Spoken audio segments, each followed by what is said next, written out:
सुराज सुशासन के लिए न्याय व्यवस्था को चुस्त दुरुस्त होना सबसे अधिक जरूरी है। 3.5 करोड़ केस पेंडिंग है। मर्डर करके, भ्रष्टाचार करके, करप्शन करके सब बच रहे हैं। नहीं तो अगर दंड का डर रहता तो किसी का मजाल था कि इस कोविड में सुई बेच लेता, गैस का सिलेंडर बेच लेता। खनक नहीं है न्यायपालिका का।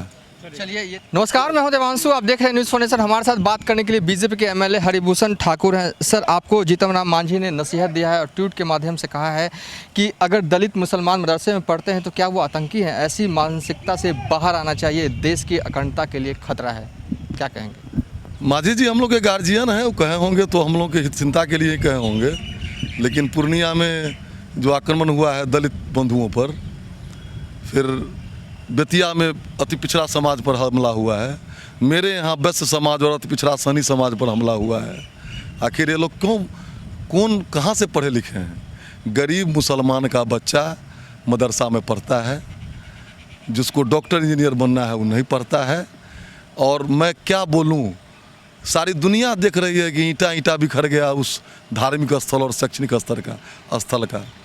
तो राजनीति है, राजनीति में तो सब तरह के लोग बोलते हैं। क्या अभी आप अपने बयान पे कायम है जो कल का? बिल्कुल शैक्षणिक निकलते हैं, धार्मिक स्थल और शैक्षणिक स्तर पर ऐसा कार्रवाई हो रहा है। आखिर किस चीज़ की शिक्षा दी जा रही थी? इसका मान्य क्या है? बिहार सरकार के माइनॉरिटी मिनिस्टर हैं जमा खान, उन्होंने कहा कि आप जो हैं वो पब्लिसिटी के लिए, टीवी में दिखने के लिए ऐसी बयानबाजी कर रहे हैं। मदरसे में दीनी तालीम दी जाती है, मदरसे से निकलकर जो बच्चे हैं वो आज अच्छे मुकाम पर पहुँचे हैं। दीनी तालीम, धार्मिक शिक्षा दी जाती है तो धर्म तो सहिष्णुता सिखाता है। धर्म बम बनाना वो बोले हैं, यहाँ सारी दुनिया देख रही है। हम वही सत्य का रहस्योद्घाटन कर रहे हैं। सर, एक आखिरी सवाल है, कोर्ट को लेकर आप ने कहा था कि विलम्ब हो रहा है, क्यों ऐसा? देखिए, न्याय अगर समय पर नहीं मिलेगा तो सुराज और सुशासन नहीं जाएगा।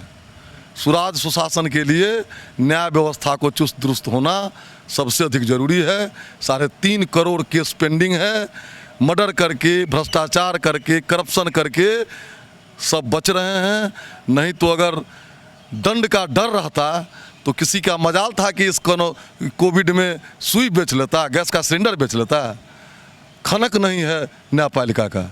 चलिए का ट्वीट आज जीतन राम मांझी ने किया और सीधे तौर पर निशाना जो था बीजेपी एमएलए हरिभूषण ठाकुर पर था। उस पर बोलते हुए हरिभूषण ठाकुर ने साफ तौर पर कहा कि जिस तरीके के बीते दिनों में घटना बिहार में लगातार हो रही है, उससे तो यही साफ हो रहा है कि जो दलित हैं, गरीब दलित हैं और मुसलमान हैं, उसको लेकर इन्होंने सीधे तौर पर अपने बयान पर कायम है। और साथ ही जीतन राम मांझी को लेकर कहा कि वो अभिभावक हैं, एनडीए का हिस्सा है, अगर वो कुछ कहे हैं तो इस पर वो उन बातों को ये सर आंखों पर रखते हैं। लेकिन ये सत्य है कि बिहार के बांकापुर में जो मदरसा है उसमें बम ब्लास्ट हुआ है। अगर ऐसा हुआ है तो ऐसा क्यों हुआ? आखिर बम कहाँ से आए मदरसे में जब दीनी तालीम दी जाती है? तो फिलहाल अभी तक के लिए इतना ही। आप देखते रहिए न्यूज़ फाउंडेशन।